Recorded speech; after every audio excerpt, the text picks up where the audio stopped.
Hello students, good morning. मैं doctor Bhupendra आपका स्वागत करता हूँ क्रिश्चियन कॉलेज की ऑनलाइन सीरीज के अंतर्गत।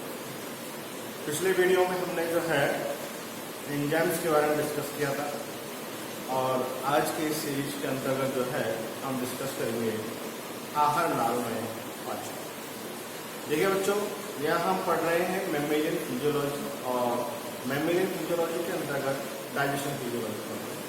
ठीक है, तो इसके अंदर हमने इससे पहले बहुत कुछ पढ़ा है अलग अलग वीडियो के अंतर्गत। तो यहाँ आज हम जो टॉपिक लेके आए हैं वो है हमारा आहार नाल में पाचन।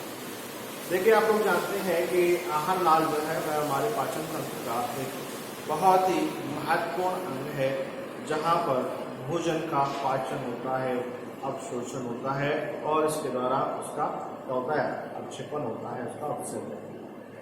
इट मीन्स आहार नाल जो है वह एक तरह से क्या है, पाचन तंत्र है हमारा। ठीक, तो इस आहार नाल मतलब इस आहार नाल के अंतर्गत जो कि एक नलिकाकार संरचना के रूप में पाई जाती है, इस आहार नाल के अलग अलग भाग होते हैं और उस आहार नाल के अलग अलग भाग के अंतर्गत भोजन ग्रहण करने से लेकर और उसके उत्सर्जन तक कई भागों से होकर भोजन गुजरता है और उसका कहीं पर पाचन होता है, तो कहीं पर उसका अवशोषण होता है, कहीं पर उसका सानीकरण होता है, कहीं पर उसका जो है उत्सर्जन होता है।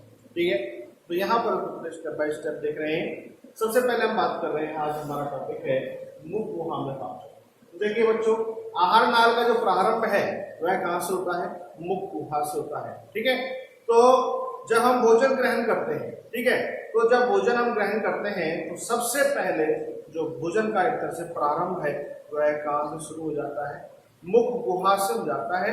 और मुख गुहा के अंतर्गत उपस्थित जो हमारे दांत हैं, जो हमारी जिह्वा है और मुख गुहा के अंतर्गत जो लार है, ये सब मिलकर जो है भोजन का क्या करते हैं, पाचन करते हैं।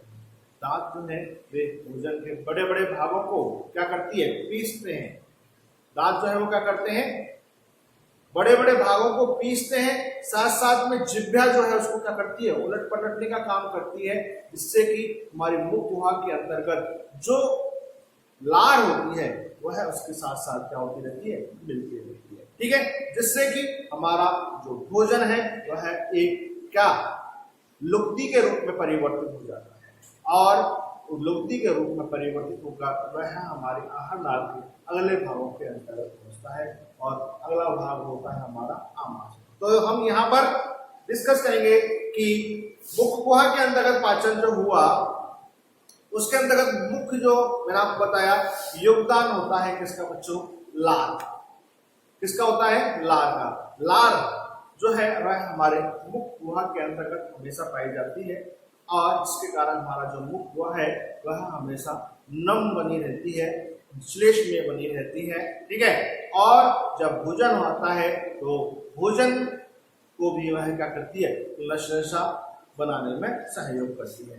तो यहाँ बात करेंगे लार। तो देखिए, लार जो है ये हमारे मनुष्य के अंतर्गत पाई जाने वाली 3 ग्रंथियों के द्वारा इनका क्या होता है, स्त्रवण होता है। और ये 3 लार ग्रंथियां कौन कौन सी हैं, ये 3 लार ग्रंथियां हैं आपकी कौन सी, सब मैक्सिलरी, सब लिंगुअल जीभ के नीचे वाली एक जोड़ी, सब मैक्सिलरी जबड़े के पास, और एक आपके पैरोटिड अर्थात यहाँ कर्णपुट लार ग्रंथि के रूप। ठीक है, तो इस प्रकार से 3 ग्रंथियों के द्वारा हमारे मुख गुहा के अंतर्गत क्या है, लार का स्त्रवण किया जाता है, जो कि एक तरल रूप में या एक तरल श्लेष्म पदार्थ के रूप में होती है। तो अब हम बात करते हैं कि लार का संगठन क्या है। तो लार के बारे में बता दिया मैंने, अब लार का संगठन क्या है। तो देखिए, लार के संगठन के बारे में बात करें तो लार के अंतर्गत लगभग 90% जो है वो क्या पाया जाता है बच्चों, जल पाया जाता है। क्या पाया जाता है, 90% लगभग क्या पाया जाता है, जल पाया जाता है। और इसकी जो पीएच है बच्चों वह है थोड़ी सी अम्लीय होती है, 6 से 7 तक इसकी पीएच होती है। ठीक, अब देखिए 99% जल है, तो यहाँ 1 से 1.5% का जो भाग होता है उसके अंतर्गत क्या क्या चीजें पाई जाती है वो यहाँ पर हमें थोड़ा सा देखना है। तो इसके अंतर्गत 3 प्रकार के घटक उपस्थित होते हैं। एक तो होते हैं बच्चों इसके अंतर्गत कोशिकीय अवयव, ठीक है बच्चों। एक होते हैं इसके अंतर्गत कार्बनिक अवयव और एक होते हैं इसके अंतर्गत अकार्बनिक अवयव। ठीक है, ये तीन प्रकार के इसके अंतर्गत अवयव या जो कहें कि घटक पाए जाते हैं। तो सबसे पहले बात करें यहाँ पर अपन कोशिकीय अवयव के रूप में। तो देखिए बच्चों, इसके अंतर्गत जो कोशिकीय अवयव के रूप में क्या क्या चीजें पाई जाती हैं। एक जैसे कि श्लेष्मीय कोशिकाएं,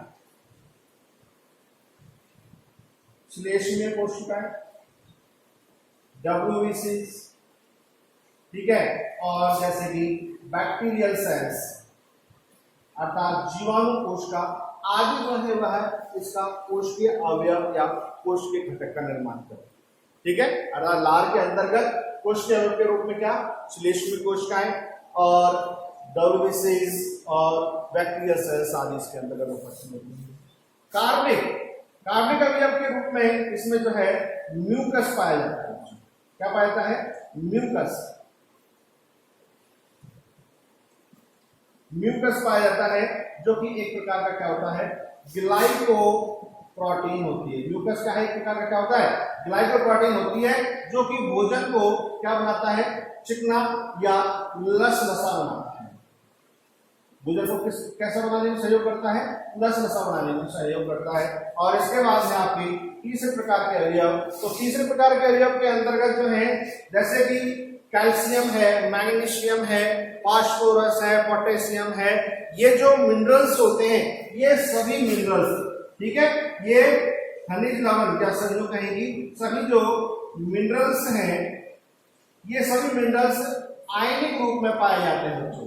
किस रूप में पाए जाते हैं? आयनिक रूप में इसके अंतर्गत उपस्थित होते हैं। वो कैल्शियम भी है, वो मैग्नीशियम भी है, वह पोटेशियम भी है, वह सल्फर, मैग्नीज, सभी सारे जो है वो इसके अंतर्गत मिनरल्स जो है इसके अंतर्गत उपस्थित होते हैं। तो ये हो गया इसका लार का संगठन। ठीक है, इसके बाद देखिए बात आती है कि लार का महत्व क्या है या लार का कार्य क्या है।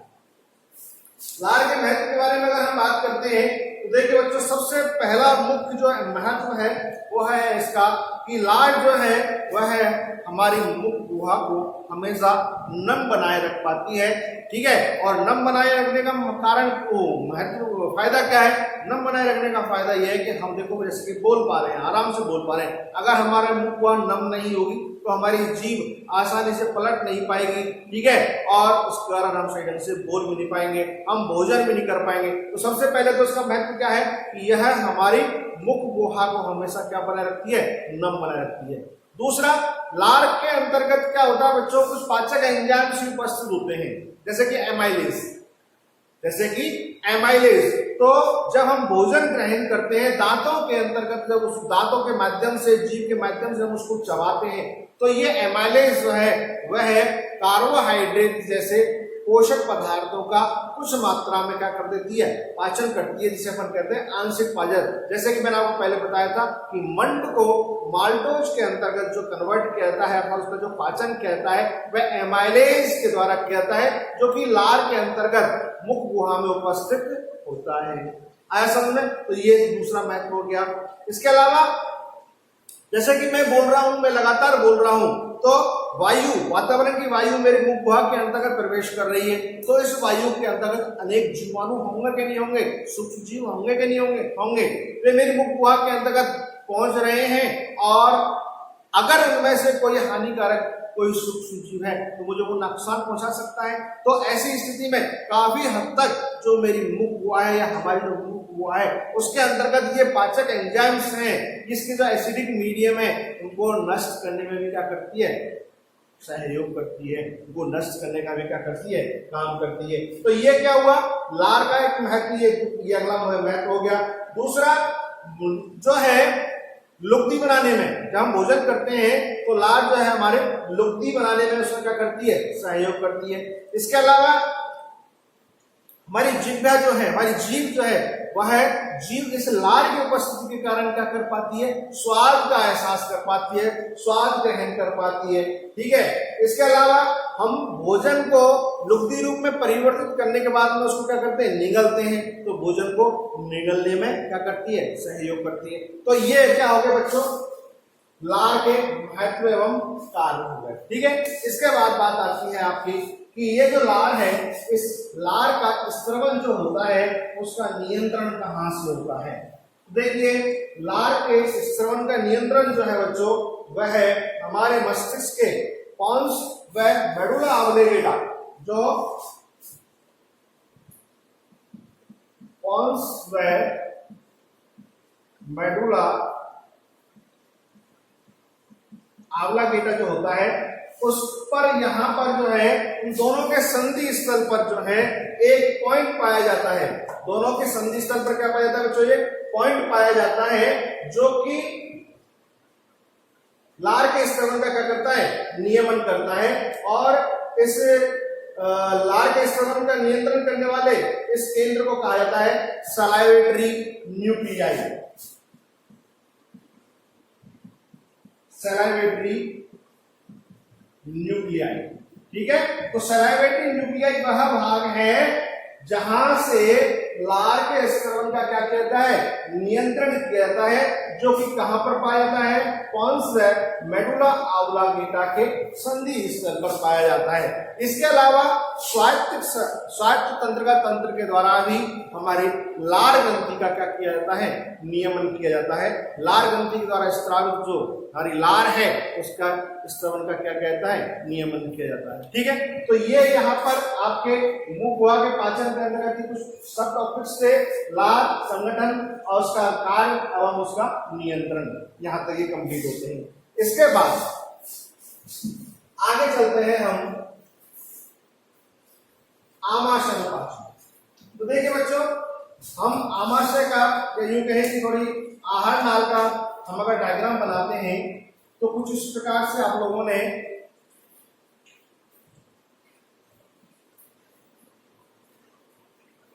आमाशय का डायग्राम पढ़ा।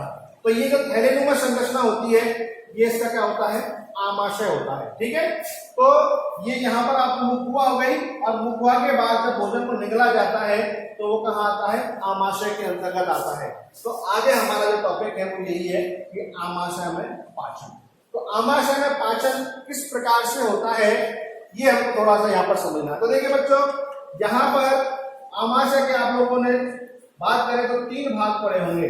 एक होता है जठर आगमन, फंडिक और जठर निर्गम भाग। तो इसका जो मध्य भाग होता है, इस मध्य भाग के अंतर्गत आमाशय का पाचन सर्वाधिक होता है। ठीक है, तो वो एक वहां बात अलग है, लेकिन थोड़ा सा उससे पहले आपको यहाँ पर समझना है कि यहाँ पर जो है किस प्रकार के पाचक एंजाइम्स पाए जाते हैं या उनका स्त्रवन यहाँ पर किस प्रकार से होता है। ठीक है, तो ये हमको यहाँ पर देखना है किसके अंतर्गत, आमाशय के पाचन के अंतर्गत।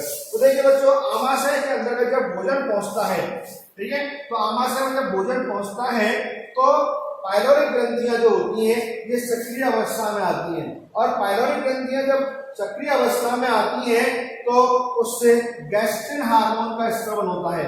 इसका गैस्ट्रिन हार्मोन का स्त्रवन होता है, और ये गैस्ट्रिन हार्मोन जो है वह गैस्ट्रिक ग्लैंड्स को क्या करती है, एक्टिव कर देती है। और ये गैस्ट्रिक ग्लैंड्स जो होती है बच्चों, ये क्या करती है, गैस्ट्रिक जूस या गैस्ट्रिक रस का स्त्रवन करने में क्या करती है, प्रेरित करती है। किसका, गैस्ट्रिक रस का क्या करती है, ये स्त्रवन करती है। तो इस प्रकार से जो यहाँ पर ये गैस्ट्रिक जूस है या गैस्ट्रिक जो रस है, ये क्या करता है, भोजन के पाचन में सहयोग करता है। तो किस प्रकार से करता है, उससे पहले हमको इसका देखना पड़ेगा क्या, गैस्ट्रिक जूस का संगठन। ठीक है, तो गैस्ट्रिक जूस के अंतर्गत क्या क्या चीजें उपस्थित होती हैं। तो सबसे पहले हम बात करें कि जो गैस्ट्रिक जूस होता है बच्चों, इसका जो है इसके अंतर्गत भी 99% जो है जल उपस्थित होता है, जिसकी पीएच जो है वह 1 से 1.5 तक होती है, जो कि हमारे आमाशय के अंतर्गत बहुत ही क्या होती है, लाभकारी होती है, वो आपको बताएंगे आगे। ठीक है, इसके अलावा इसके अंतर्गत क्या है बच्चों, क्या है कि 4 प्रकार के एंजाइम्स पाए जाते हैं। और 4 प्रकार के एंजाइम्स कौन कौन से, वही तो हम पहले पढ़ चुके हैं। कौन कौन से, पैप्सिन, ठीक है, रेनिन, लाइपेज, और एक था आपका कौन सा पेप्सिन लाइपेज और एमाइलेज। ठीक है, तो वो चारों प्रकार के जो एंजाइम्स हैं वो यहाँ इसके अंतर्गत उपस्थित होते हैं। ठीक है, तो कौन कौन से? पेप्सिन,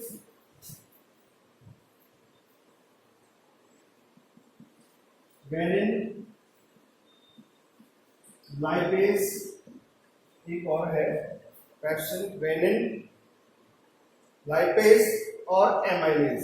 सबसे पहले एमाइलेज, ये चारों प्रकार के जो है यहाँ पर पाचक एंजाइम्स जो हैं वो गैस्ट्रिक रस के साथ या गैस्ट्रिक रस के संगठन के रूप में पाए जाते हैं।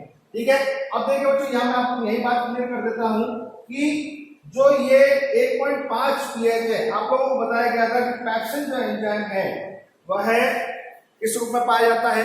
पेप्सिनोजन में पाया जाता है, जो कि इस pH पर 1 से 1.5 pH पर जो है वो सक्रिय अवस्था में आता है। ठीक है, ऐसे ही रेनिन जो है वह भी निष्क्रिय रूप में पाया जाता है। तो यहाँ पर एक महत्व क्या है कि जो हमारे निष्क्रिय पाचक एंजाइम्स होते हैं उनको किस रूप में? सक्रिय पाचक एंजाइम्स के रूप में क्या करता है? ये परिवर्तित करता है। ठीक है, और दूसरा महत्व क्या है इसका कि भोजन के साथ में जो कठोर भाग होते हैं, ठीक है, तो भोजन के अंतर्गत जो कठोर भाग होते हैं उन कठोर भागों को गलाने का काम करता है। इसके अलावा और क्या महत्व है इसका? इसके अलावा इसका महत्व है कि जो हानिकारक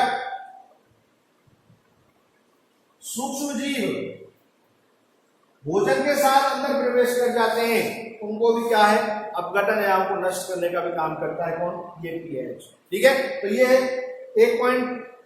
1.5 की जो पीएच पाई जा रही है वो इसका क्या हो गया? यहाँ पर महत्व हो गया। ठीक है बच्चों, अब देखिए यहाँ मैं आपको बताना चाह रहा हूँ क्या कि जो ये गैस्ट्रिक ग्लैंड्स होती हैं बच्चों, क्या ये जो हमारी गैस्ट्रिक ग्लैंड होती है इसके अंतर्गत जो है 3 प्रकार के भाग, या मैं कहूँ कि गैस्ट्रिक ग्लैंड के अंदर 3 प्रकार की ग्लैंड्स पाई जाती हैं। एक है आपके कार्डियक ग्लैंड, एक है आपके फंडिक ग्लैंड, एक है आपके पाइलोरी ग्लैंड। तो जो कार्डियक ग्लैंड है ये केवल बच्चों म्यूकस का स्त्रवण करती है। कार्डियक ग्लैंड्स जो है वो केवल किसका स्त्रवण करती है? म्यूकस का स्त्रवण करती है। फंडिक ग्लैंड जो होती है इसके अंदर 2 प्रकार की कोशिकाएं होती हैं बच्चों, एक होती है चीफ सेल्स और एक होती है ऑक्सेंट्रिक सेल्स। कौन कौन सी? 2 प्रकार की कोशिकाएं होती हैं, एक होती है चीफ सेल्स और एक होती है कौन सी? ऑक्सेंट्रिक सेल्स। तो चीफ सेल्स जो होती है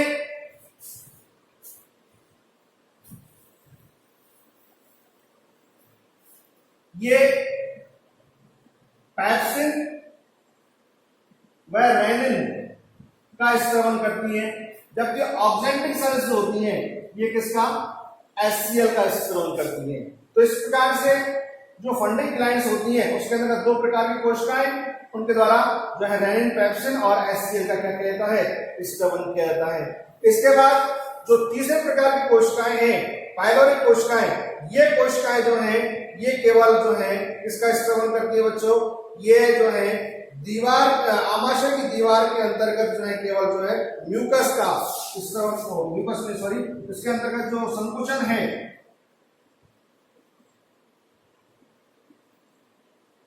संकुचन को प्रेरित करती हैं। ठीक है, तो इस प्रकार से ये जो गैस्ट्रिक ग्लैंड्स होती हैं ये 3 प्रकार की हैं और 3 प्रकार की कोशिकाओं के द्वारा कौन कौन से स्त्रावी पदार्थों का यहाँ पर स्त्रवण किया जाता है ये मैंने आपको बताया।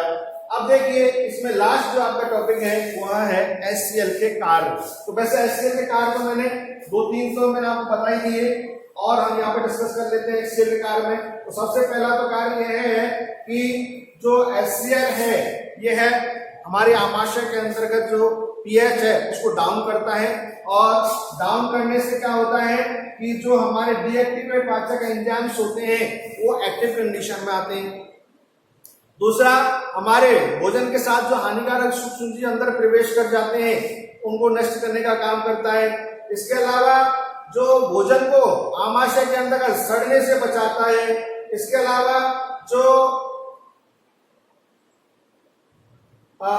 जो हमारे वसा होती है उसके वसा के पाचन में या उसके पाचकीकरण में क्या करता है? सहयोग करता है। तो ये कुछ क्या थे? HCl के महत्व थे। ठीक है बच्चों, इसके बाद अगला जो टॉपिक आता है वो हम डिस्कस करेंगे नेक्स्ट वीडियो के अंतर्गत। तब तक के लिए goodbye and thank you.